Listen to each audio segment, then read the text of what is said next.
my dears, in love and light. How to use a crystal ball. So this is my crystal ball. As you can see, it's pretty much a big clump of glass here. But you can use other kinds of crystal, like amethyst or a quartz crystal ball. Any kind of shiny surface, actually. And that's what scrying is. It's divination by peering into a shiny surface of some kind in order to stimulate the mind's eye, to stimulate clairvoyance. So you could even look into a glass of water if you wanted to. And some people use scrying mirrors, and you can look that up as to what they're like. So you can use any kind of crystal ball as long as it's shiny. Now I prefer this kind because it's just what I'm used to, and it stimulates my third eye into action. It helps me perform clairvoyance. Now unfortunately, the use of the crystal ball has a bit of stereotyping surrounding it. And when you think of someone reading from a crystal ball, you think of a gypsy fortune teller, don't you? Well, I'm here to get rid of that notion today, because that's harmful to this very wonderful, unique and valid form of divination. Now, before you start your reading with your crystal ball, it's important to have good, calm surroundings. So obviously you need to be free of interruptions, and it's also best if it's nice and dim in here.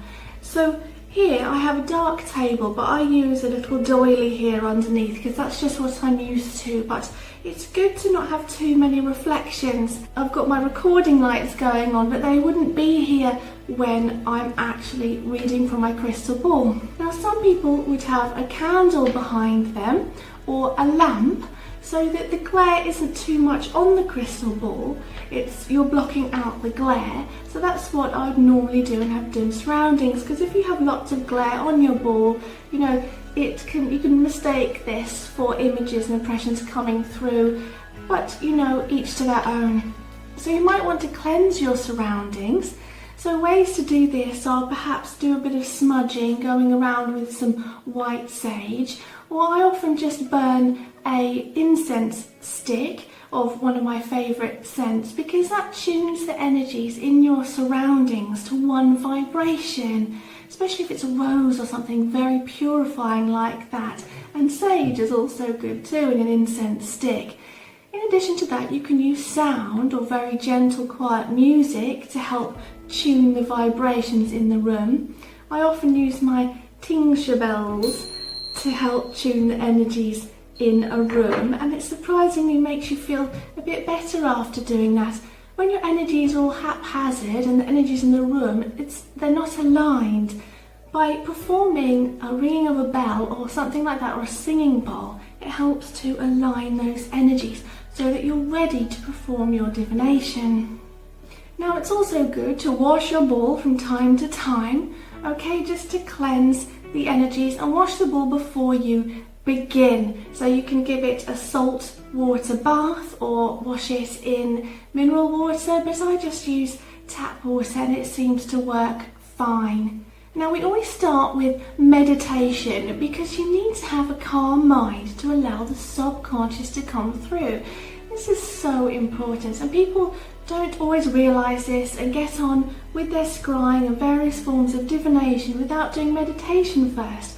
If your brain is in the beta state, so you've got rapid brain waves going on there because you're in an active state, your subconscious mind is in the background.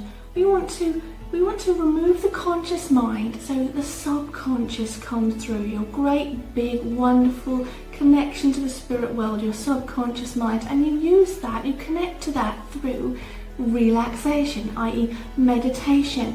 And then your brain waves lower, they lower into the alpha state, and then the subconscious mind can come through for you, and then clairvoyance is possible. Now once you've really relaxed down, you can just sit here and just meditate, for about 10-15 minutes, maybe nearer 20, because for some people it takes that long for the subconscious mind to come through and for the brain waves to lower and to feel relaxed. So then you can set your intent, and it's good to do a little protection exercise. So you can say something to yourself either in your head or out loud. Something like, I invite communication with love and the highest intent. Now, this is a signal for your spirit guides or spirit's loved ones to be ready to come through to you and help provide communication for you. Now, you may have a spirit guide that you communicate with and they provide clairvoyant images for you, or you may be picking up information from the Akashic records.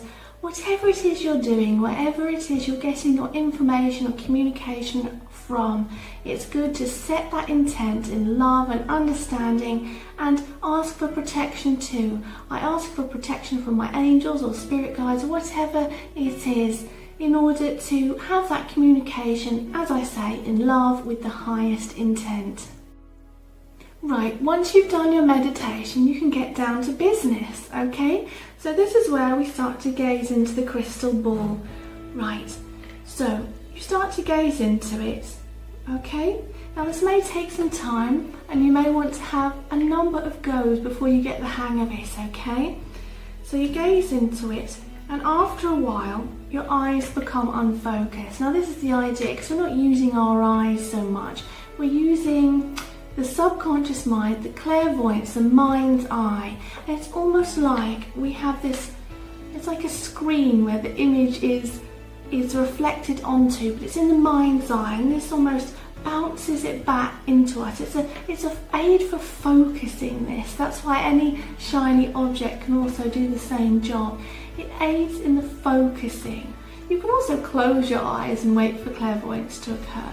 But this in a way helps, because it's natural to have your eyes open, and a shiny object will help with that focusing, almost bouncing the image back to you. I can't explain exactly how it happens. So once you start gazing into the crystal ball for a good few minutes, it will become a bit hazy. Your eyes will unfocus, and you may perceive a haze in your crystal ball. Now after that, the images may start to come to you. It's like an image pops into your mind, again aided by gazing at this.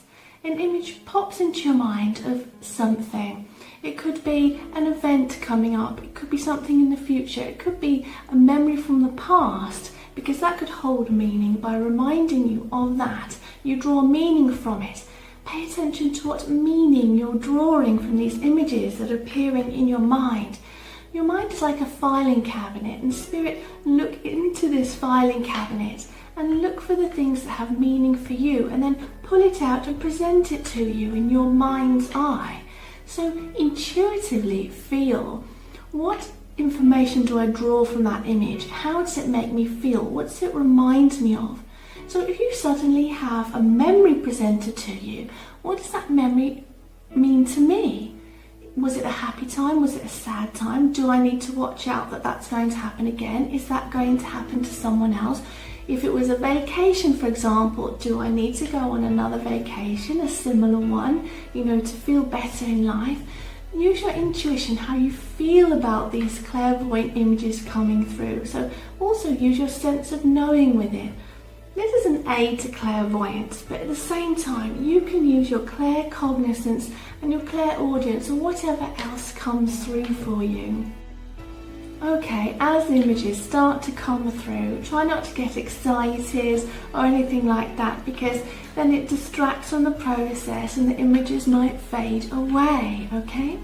And it's best not to start writing things down as you're doing it, because then you're taking your focus away. What I usually do is I just try to remember the images that have come to mind, and then when I'm done, I write them down straight away, a bit like I've seen a story or I've seen a movie. You can remember it pretty much and write it down immediately afterwards before the memories start to fade. But you may not always understand images that come through. It may be things you don't really recognise or don't hold too much meaning for you. But don't worry about it, just write them down, because those inspirations may come to you in the following days or weeks as to the meanings of these images, or circumstances and events in your life may cause them to become clear. So as I say, practice over time really does help, and as you perform this sort of ritual of getting ready to read from your crystal ball, burning the incense, having a little bit of sound to tune the room, a little bit of meditation beforehand, as you do this ritual, it's conditioning the subconscious mind to know what's coming next and know what it is you're about to do. And then the subconscious mind says, oh, okay, it's time to perform scrying now. It's time to read from our crystal ball. And the subconscious mind will comply more often and make it easier for you. As well as that, spend some time with your crystal ball. It is yours after all, okay? And your energies infuse into it and it becomes one with you. It becomes yours. And then anyone else who ever comes along in the future were to touch it, they'd perform psychometry on it and it would feel like you, wouldn't it? So spend time with your ball so it really tunes into you and you tune into it to make reading from the crystal ball even easier. So if you need any more help with clairvoyance, I have a video on clairvoyance for you, and that explains even more what it's like to experience clairvoyance. And this is a tool to help with clairvoyance, okay? So I hope you've enjoyed this video today, and leave a comment and let me know what kind of divination you enjoy, and maybe help provide others tips with using the crystal ball if you have one. And don't forget to click subscribe if you're not already a subscriber, and that bell button for notifications to receive regular spiritual inspiration on your journey through life. Like and share also, because we're raising a mass vibration together. So go now in love and peace.